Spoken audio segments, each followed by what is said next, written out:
we're back with season 2 of Car Meet Garage, moving forward with our good buddy Zach. How's it going? Hey, thanks for having us in your beautiful garage, sir. Yeah, no problem. I was not, well, I mean, knowing you the little bit that I do, I was kind of expecting something special, but this is kind of neat in here, dude. Appreciate it. Yeah, we just my wife and I just bought this house. Well, we bought it in August, moved in October.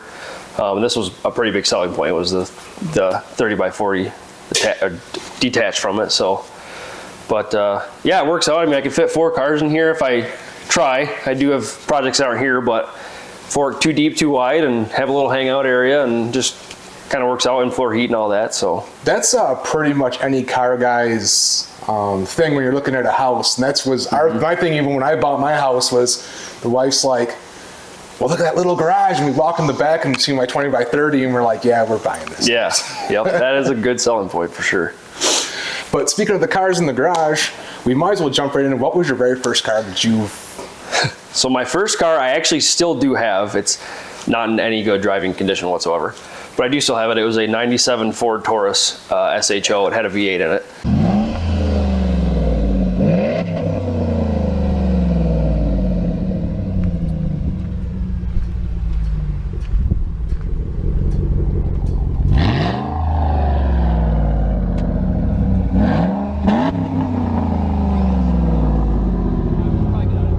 Those have the those are Toyota.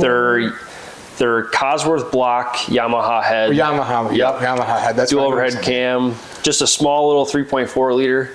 I mean, I drove it every day.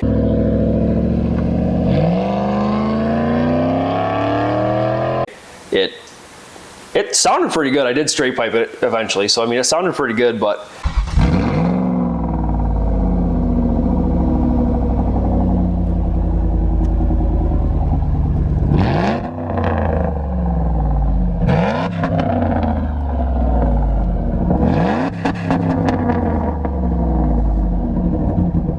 Other than that, being my first car, and like I didn't really care as much. I did stuff in it I probably shouldn't have, and it's rotten out. It's getting pretty bad, but I do still have it.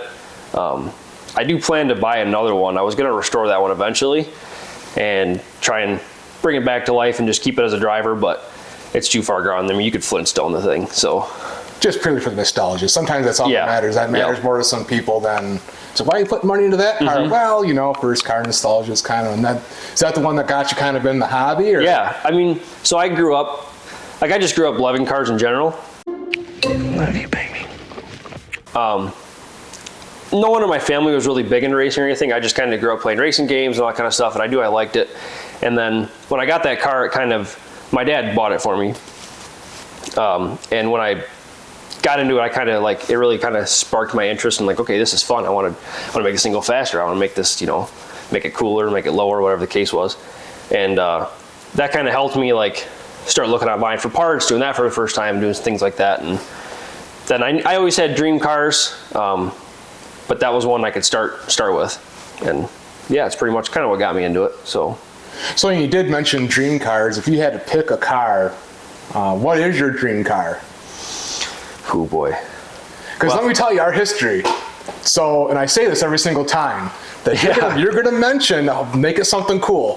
Because we've been pretty fortunate in the 30-something episodes we've done, that's when someone mentions their dream car, generally in that season, we get to see it. Yeah. Someone's got it in this area and we get to film it. Well, I mean, cool. To be no fair, more stress.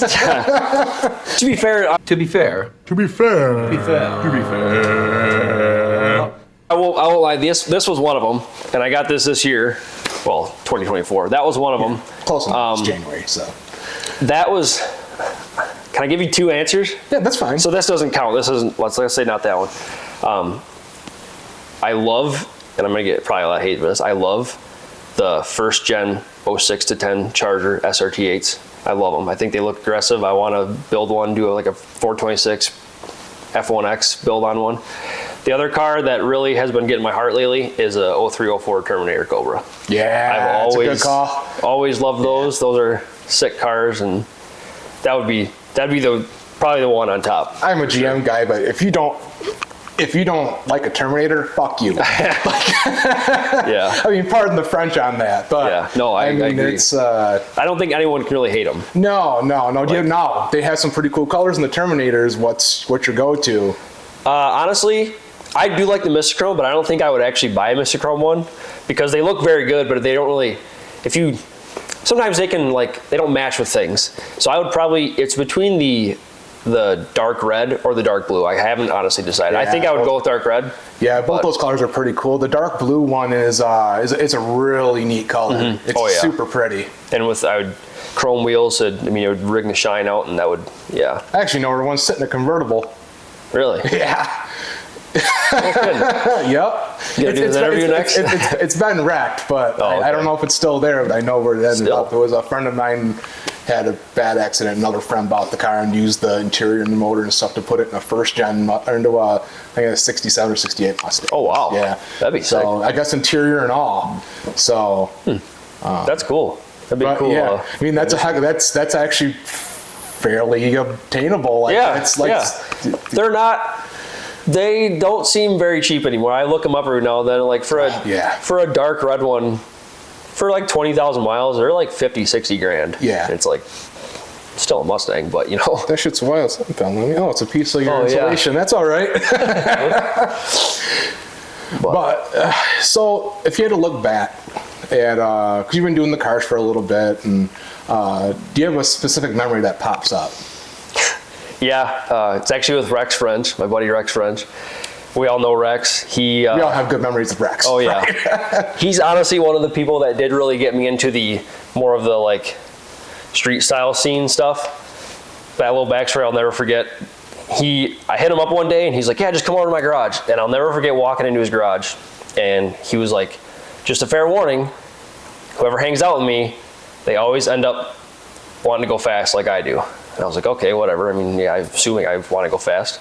And then it was like, I started hanging out a little more, going for rides in his truck, and like it was genuinely, but one of the very, very first memories I ever had with him, I barely knew the guy. He had a 05 LS2 CTSV. I had an 07, it was a Gen 1 CTSV, but the 06 and 07s had an LS2, and had a little bit stronger rear diff and a little better transmission. That car was awesome. Yeah. And I think he even said this on his thing. Yeah, actually, I think that was the first time I met Zach Schaff, actually. He came over with one of his friends, and it was right after I bought the car, and I took everybody for a ride. So we were piled in 5 deep in that thing, and went out, going out for a ride and doing donuts and, a couple of different intersections, out in the country. And But he picked me and 3 other people up at Taco Bell.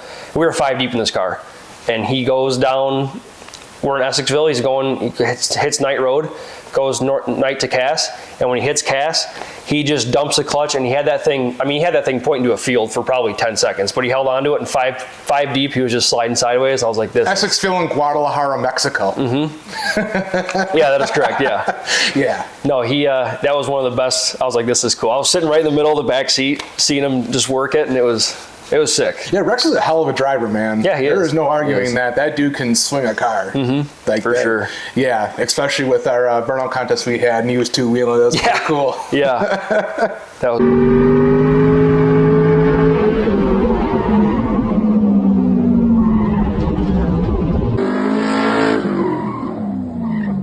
It was nuts. So, and we're looking back at your 2 cars here, and and I had a question on the board that was like your most memorable drive, but anybody who watches your YouTube channel can pretty much figure that one out. You could tell us about that a little bit. Most memorable what? Like your most challenging drive you've done. Oh, okay, yeah. Well, I bought this in January of last year, and it was in California. So I bought it in San Francisco, and it was the middle of January. It was super crappy out. And instead of going home, like I think it was 80, it would have taken me 2 days. I went, because I was by myself. My wife flew out with me, but she had to fly back home because she had to get back for work. So I was by myself, and I drove it from San Francisco all the way down to like Barstow, across Arizona and Texas, and then I hit a snowstorm in, where was it? Omaha. And I had to go straight north to Omaha to Des Moines. And I mean, I was on ice I think the tires and the thing were from 2012, super dry rotted, on ice. Like if there ain't tracks in the road, it's kind of just standing water. These tires don't like standing water. Every time I hit a little bit of standing water, I hydroplane every time. Every single mile marker, there was a truck in the road, spun out, crashed. It was a little sketchy, and I also hurt driving that thing through that because it was a California car its whole life. But after 3 days and maybe I don't remember. It was 2 nights and like 18 hours. I got home in another snowstorm in Michigan. It was one of the coolest things I've ever done, but it was a little sketchy. I'm not gonna lie. In a car that's 25 years old, and I have absolutely no idea if it's gonna, the alternator doesn't charge when you're sitting there idling. Oh damn! I'd hit the defrost once it was driving. It'd be like 14 volts. I hit the defrost and it would dip all the way down to 12. And I'm like, well, I guess we're not going with the frost. Welcome to that F-party life, man. Yeah, I learned real quick. So not as bad as DSMs, but they're still pretty finicky. Yeah. And those things rattle like brand new. Oh. Right off the brand new, like off the truck. Like when they were brand new, back them up, they rattle. Mm-hmm. My dad bought a 2002 brand new and a 2000 brand new, and both times when he got them, they rattle, man. Where? Like on the dash or something? In the dash, yeah, everywhere. I mean, they're pretty. I can't say they're pretty quality in the inside. So it's we call it all GM 90s junk. Yeah. Yep. What is the most unique car you've seen and or ridden in? Cool works too. Well, I mean, I've ridden in. I mean, Rex's truck is pretty sick. I've ridden in Brandon's TA in St. Ignace one year. He gave me a ride, and we did a pull to 55 on the highway, and it was. I mean, I was sitting in the passenger seat. I couldn't even see the road. The front end was lifted up so much. That was pretty sick. And he had his buddy in the GTR next to him, flooring it. And we passed by him like he was stationary. So I mean, that was wild. Yeah, that was my first time in like an actual serious like 8-second car. So that was off the top of my head. That's probably the one right there. That's a pretty good example of a neat car to be associated with. Yeah, and it's cool too talking to him like when he started out just a nitrous. Yeah. Automatic. Yep. And like he'll kind of tell me like parts that I'm doing to this, like, oh yeah, that's what I did to mine when I first had it. And it's just kind of cool seeing what it was or what it is now to like it was just a stock normal nitrous LS car. I remember when we first got that car, and I think they did the motor for that car in someone's pole barn or something. I had to look back at our footage and stuff, but I think they built the original motor for that in a pole barn. Really? Yeah, it was cool. Or not a pole barn, but a storage unit. Oh wow. Yeah. Okay. So yeah, it's pretty neat. He's got a pretty close-knit group too that they all help each other, and they're all fast. So that's the right person to get advice from. Yeah. Oh, it's weird. He's the only one I think that does F-body stuff in his group, because everybody else does Mustangs. Colin Walsh and all them are all Mustang guys. That's Tony true. Campbell, Colin Walsh, they're all Mustang guys. I mean, I know he's good buddies with Cody. Cody's got some F-bodies, but Well, yeah, we don't count Cody. Sorry, Cody. I'm just a goofball. yeah. So if you had to choose 3 things on a vehicle, are you looking for comfort, speed, or the design of the vehicle? I would say comfort's definitely my least. I'll get comfortable in anything. As far as Exhibit A. Right. As far as I'd say the speed wise, because I look for the potential. What can it be? Like for instance, when she was looking for cars and she just bought a Escalade, it was like, well, okay, let's get the 6.2 one, let's get the 10-speed one. So it's like, okay, that way she can have the potential to be whatever the best one is. That's also another neat video on your channel too, because you had that one on there. Not yet. Yeah, not yet. Sorry, I'm ruining stuff. No, it's all right. I'm a little behind. So it's coming. But yeah, I'd say probably speed for that aspect of what it can do in the future. So, and design does matter too. Right. But that's like the 3 circles you want, fast, reliable, or cheap. Pick 2. You can pick 2. Yeah. I think that was kind of the premise of that question. Do you have an automotive hero?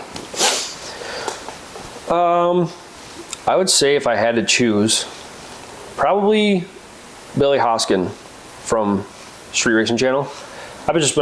Rex introduced me to him, and I've been watching him for years, and I just love seeing how he was a very ordinary guy, and he made himself very known, and he did it all himself. And there's nothing wrong with people getting help from other people. And obviously he's got help from his dad and his buddies, but he didn't really have any sponsors or nothing. He just kind of built this truck and won races and just. For years, he pushed his content so hard, and I was like, God damn it, like, dude. Yeah. But you know something? I'm super proud of that dude, watching him like from the very beginning. I'm that old, so. No, it's cool watching people that you can relate to. I mean, watching Cletus is awesome too. I love watching him, and he was an ordinary guy once too, but it's still watching people you can relate to, and then growing up. Because when I started watching Cletus, he was already famous, so it was like, okay, you know, you respect it, but you couldn't follow the grow up like I could with watching Billy for 5-6 years, and it's cool to see, and makes me want to do kind of the same thing. So. Oh, dude, you and me both. Is there any, when I say celebrities, I'm talking in the automotive community that you'd like to meet? Celebrities. Not just to meet, but like, because you can go and shake someone's hand, right? I've met some people and shook their hand, but I'm talking like, meet someone, like, go have a beer with them. Oh, boy. I don't know. That's a hard one. I mean, I can't say I wouldn't want to like have a beer with Cletus. I mean, that'd be sick. Otherwise, he's one of the biggest people I watch as far as maybe 1320 crew. Watching, like having a beer with them. Oh, with Kyle Loftus. Yeah, Kyle Loftus. Yeah, he'd be super cool to have a beer with. I think he's very down to earth. Yeah. And I think actually all those guys are pretty down to earth. And like hearing, I mean, he's got to have millions of stories of cars he's ridden in. Oh my God. So like dude. having a beer with him and hearing just an instance here, an instance there, almost dying in this car, you know. How many careers that dude started, and like even I bought DVDs from 1320 Video back in the day. Really? Before everything was like streaming cool. and stuff. Right. It's just that's a pretty good call. Yeah. So we can talk about your current projects you have going on right now. Yeah. So obviously mentioned the Camaro. Yeah, so the truck has been my first big project and still ongoing, as they all are. It started out stock. It was my dream truck growing up as a kid. And when I bought it, I leveled it and put it on 33-inch dirt tracks and drove it around, and then kind of got a change of heart. At the time, I didn't have a lot of money, so I was like, well, if I want to go fast, I'm going to have to buy something completely new. And not that this is anywhere near fast, but it was like, if I want to buy something, I mean, it's going to cost, 15, 20 grand to start over again. It's like, I already have this. So I got kind of a change of heart and saw what people were doing with trucks, street trucks. Street trucks, they're pretty big now. Ford F-150s are dominating, and it's just, street trucks are cool. So I got kind of a change of heart and decided to lower it. And it's still 4-wheel drive. It's just still a 5.7. Basic bolt-ons, headers, cam, all that kind of stuff. That's what's going on right now. I just did an 8-speed swap, so that helped get me to the 12s with it. As far as future plans for that, I do want to do a build 6.4 pretty soon. It'll stay NA, maybe nitrous assisted, but it'll stay NA for the most part. Build 6.4 would be cool. Redo the exhaust, redo a lot of things, do the body work finally. That's kind of what this whole winter is for me, is getting caught up on like maintenance. I just need to body work and bulbs that are out, or the car needs a compressor, the car needs an alternator, like doing stuff like that. So, which I move on to the car. That still right now is a stock LS1 99 car. It's a T56 T-top. I bought it with a catback and it was lowered. I put the ZR1 wheels on it, 315s. Plans for that are eventually a 408 Magnum 9-inch. Run like 1090s, drive it every single day, would be kind of the idea. So what's your goals for 2025 as far as if you get that to the track or that to the track, or 2025? Oh boy, I don't know. for this year, man, for this summer? This I kind of like, since I ran a 12 with it, I don't see 11s in the future anywhere soon. So I need to fine tune the 8-speed because it's not perfect yet. I got a buddy that is going to help me, I think, in the springtime and help me fine tune it. Because when I did run a 12, I mean, it's got more in it. The shift points were just iffy and it would hit rev limits and all this kind of stuff. So I would love to clean that up and get the body work on this thing pretty much dialed in so that it's not in my head, look like it's clapped to me. Right. And then as far as the car I'd love to do a bunch of bolt-ons. Get the headers and exhaust done, delete the EGR, get rid of the air pump, get a car, it needs a clutch bad. Do kind of the bolt-on stuff, intake, maybe E85, tune it, get into the 12s for just a stock motor car, and then go from there. That'd be cool to do this year. Oh, I do have another project. I forgot. Oh, Well, not only I have my Taurus show, that's a complete pile of junk. I'm just keeping it basically until I get another one for parts. The other project I have that I haven't started yet, my grandpa gave me his '01 Ranger. It's kind of in rough shape. I mean, he drove it every day and he planned on getting rid of it, so he didn't really, it's rusty. But if I can tear it apart and clean it up and get the frame, stripped and sandblasted and powder coated and make it worth something and have the cab decent, which it looks like it's in decent shape. The idea for that would be a no prep truck, do like 650s or something, just get myself kind of into it, a TH400. I would love to put my 5.7 in that Ranger because I've never seen a Hemi Ranger before. yeah, I was gonna say Coyote, but then you said Hemi, and I was like, that's gonna be something different. That's gonna be cool because sometimes different is cool. Yeah, and I've seen Coyotes, and obviously everyone's LS swapped everything, but because when I put a 6.4 in that, I'd have a 5.7 sitting around, so why not put in that truck? And that'd be something kind of cool. Just keep it stock, and it'd be slow with a 400 and a 9-inch, but get used to it, and then maybe throw some turbos on it, and kind of do what Greg did. Get used to the car, and then throw some turbos on it, and actually make it serious. So Turbo's always a good idea. Oh yeah. Anybody who tells you that it's not, they're a terrible friend. Yeah. So, is there any mods that you regret doing? Ooh. Regret. That were just like a waste of money, or you thought that, like back in the day, like back in the early 2000s on the F-bodies, they used to say, oh, put a resistor mod in the IAC and it would trick your computer into block. It didn't do anything. It was a waste of money. I can't say any that I regret. There were parts that when that was still a 6-speed, I threw way too much money into it, thinking that it would benefit me. For instance, it was running 13.3s, and it was running 13.3s with a stock intake manifold.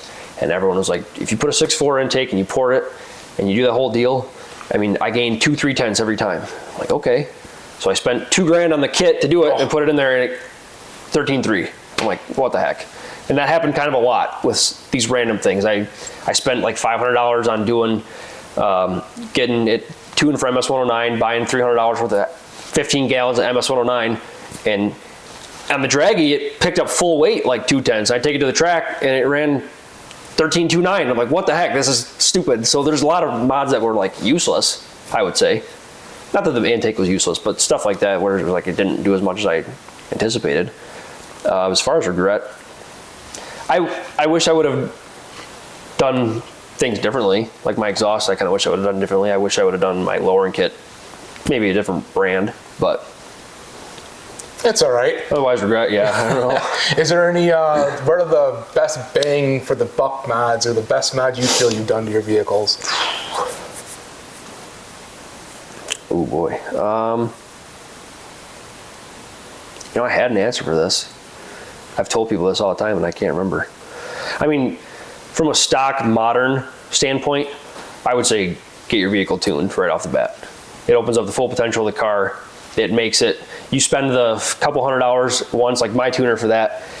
Once you buy it, all the revisions are free. He just, if you need something done, if you swap cams or something, it's something big, or you add a turbo or a blower, that might cost you $150, but you've already got it unlocked, you've got it set to go, and he'll just revise it for you. And So pick your tuner, right? Because you want to keep going back to that saying guy. You don't want to, like, there's nothing tuners hate more than tuner hopping. Mm-hmm. Because one person does one thing one way and one person does something completely different. Both of them can be right. Yeah. But the two tuners, it's just gonna clash. It's not gonna be good, and you're gonna be wondering, scratching your head why it's.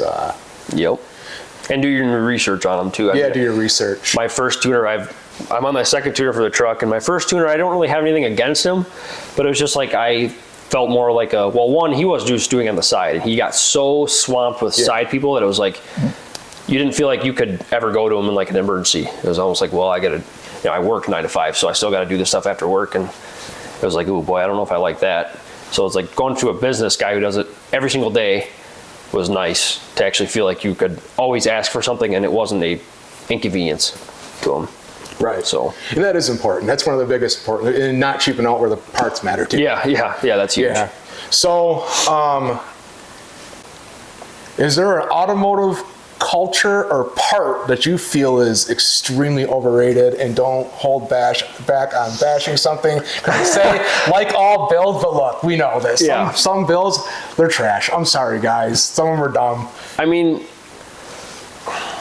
well, one, we all know the takeover culture is a Don't do that. is a big just waste of energy. Yeah. What is your best advice for new people coming into the hobby?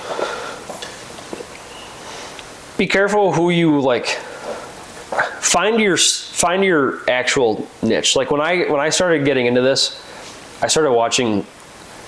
When I really actually started getting into the scene was fresh out of high school. I went to basic training, and as soon as I got out of basic training, I was in AIT, and I had a lot of downtime after. That was like when they started. You know, you're a normal adult at that point. They were like, okay, do your 9 to 5, and then you just go sit in your dorm room till you wake up the next morning. So I had a lot of off time, and I watched a lot of YouTube. And I liked cars, but I didn't know what I liked. I was like, well, I like V8s, but there's a lot of like tuner stuff out there. And like racer-ish stuff out there. And I started like watching them, not necessarily like, okay, that's what I want to do. But it was hard to like pick a route. And hanging out with Rex really helped me pick a route. And I spent a lot of time regretting like the time that I wasted. What's the vehicle that you put the most miles on? That, because I've owned it the longest. So I bought it with 87,000. And now it has 183,000.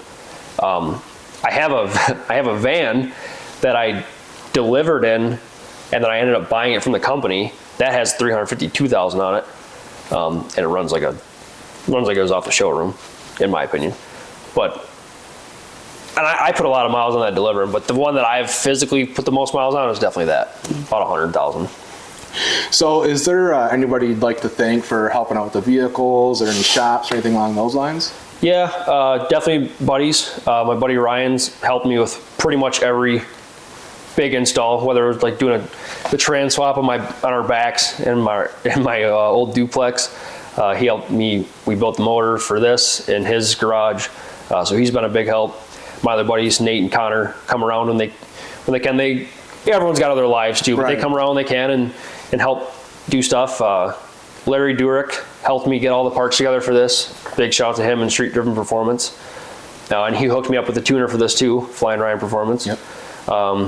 Kenny Dangler, I haven't like really done any GM serious stuff yet, but I know he'd hook me up with helping out. Oh, dude, he's an amazing parts guy. and yeah. Some of my first stuff when I built the truck, I was like, Kenny, I know you have a shop, but what do you recommend? I ordered this stuff through him. Super helpful guy. Yeah, and he's all my buddies that have the GM stuff that they've done, he's been their go-to, like, you know, if they need something done, or he'll drop ship parts to them, or whatever the case is. So Yep. I know in the future he'll be a big help. So And you're a socials guy. Let's hammer out them social medias. So my YouTube is Showoff 3.4. It's SHOOFF 3.4. Same thing for Instagram. It'll be right here. Yeah, same thing for Instagram, and then Facebook is just Zach Shaw. Follow me on Facebook. Add me as a friend. If I see you're in the cars, I'll probably add you. So I like Facebook's been my biggest thing I've been posting on lately. Instagram seems to, for me, I've been slacking. But Instagram's a thing. I have a hard time with Instagram too. yeah, I'm just it's hard. Yeah, and it was easy when I was in high school. Now Right. it's like, ooh, I don't know. Yeah. But yeah, YouTube's my biggest thing. I'm trying to have that take off. So if you like following and giving your friends the link, let them know. Give the man a like and a follow. Yeah, and Car Meet Garage. Yeah, us too. But dude, thank you so much for having us. No problem. I Thanks for appreciate. coming. Yeah, dude, beautiful garage, beautiful cars. Appreciate it. And make sure you like, share, follow, and leave a comment because engagement matters. On to the next one, guys.